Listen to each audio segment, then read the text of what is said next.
I've been asked before whether Revive addresses just symptoms or whether it actually addresses root cause. And I feel strongly that it addresses root cause, but I wanted to talk about why. What happens when people start wearing a rubber mouth guard like Revive? They start feeling a variety of things typically. So you'll often get some pain in the mouth, like in the teeth or in the gums, as things start to shift and remodel. You'll often start to, as it gets more comfortable, like you will start to feel a little bit clearer. Like sometimes you'll get some headaches first, and when the headaches clear, you'll feel clearer. Like if you have brain fog, it'll start to go away. You'll tend to sleep better. And a lot of like little things are first a little bit hard, but then they clearly start to improve. But you're kind of not clear. Like, am I feeling just improvements in symptoms, or is this really going somewhere and fixing something structural? And the way I like to view this is that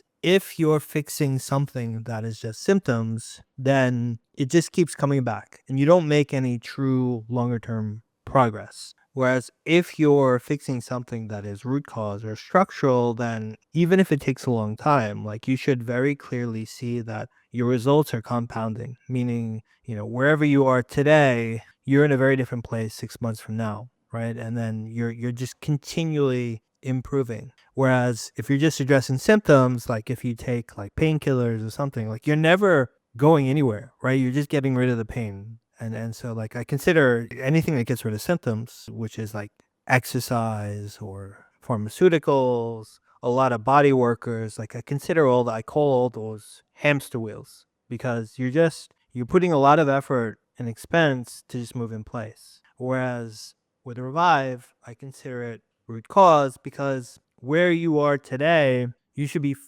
much further ahead as time goes on, right? And I'm a good example. Like I was really messed up at the end of 2020. I started, heading in the right direction in the second half of 2021. And in 2022, I was already in a much better place than where I was in 2021. In 2023, I was in a much better place than I was in 2022. And now I'm in a much better place than I was, a year ago. Every year, I kind of hit a new ladder step, right? And that shows me that you're not just treading water, right? You're fixing things structurally. And when I say like I got better, like I'm talking across the board. I'm talking like physically, I feel stronger, more flexible, more energy. How do I like cognitively, I function better. So I have better attention, focus. I feel like I think through complexity better. Neurologically, like I just feel like I'm more tuned to people and want to engage with people more with every year.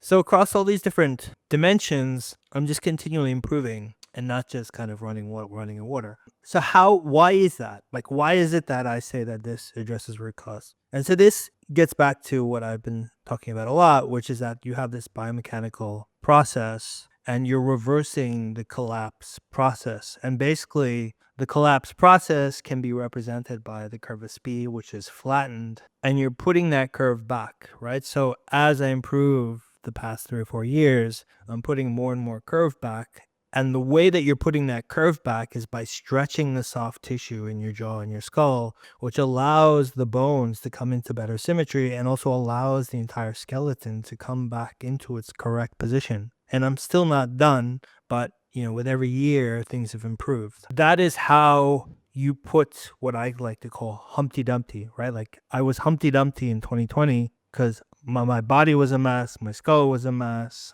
my function was a mess. And with every year since 2021, I've been putting back together until at some point I will be done, hopefully relatively soon. The other thing I like to make sure is very clear is that in creating a curve of speed, you're essentially lifting the upper jaw up off the lower jaw, and you're by definition creating a bit of an open posterior bite, which means that your back teeth, molars, do not touch, right? Usually there's not a big gap, but there is a bit of a gap.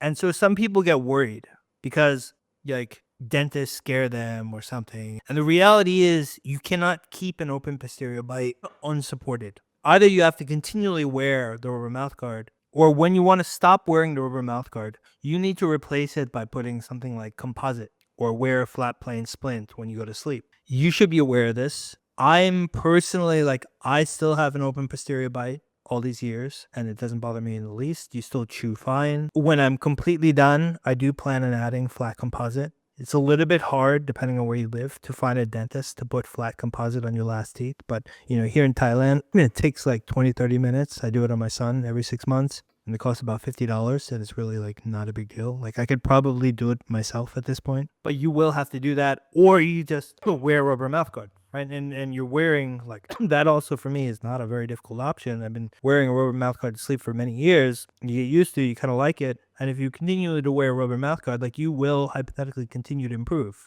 right? Because it will be very hard and take a very long time for you to truly completely finish. Like most of you will not completely finish. Rather, progress will just slow down more and more, and you'll probably stop thinking about this once you're very healthy. And so at that point, you do need to either continue to wear a rubber mouth guard to sleep, or get some flat composite by finding a dentist to do that. Some people may say, I don't want to, create this open posterior bite. That's going to be a problem for me. And that's fine, right? But if you're in that boat, like, just understand that, in my view, by definition, you fix the problem by creating a curvus B, which by definition creates an open posterior bite. So if you're saying, I don't want to create an open posterior bite, you're saying, I don't want to structurally fix the problem. And you're essentially saying that you just want to do these other things that where you tread water, because if you're not opening the bite, you're not changing your structure. So if you don't want an open posterior bite, don't do Reviv.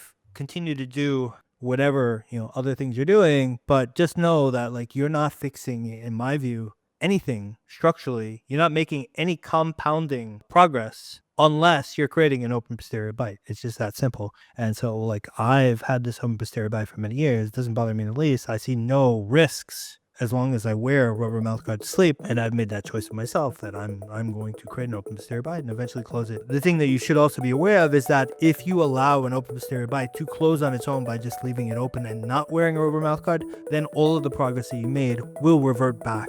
And it generally happens much faster when it's reverting back than when you're fixing it, unfortunately. So thank you.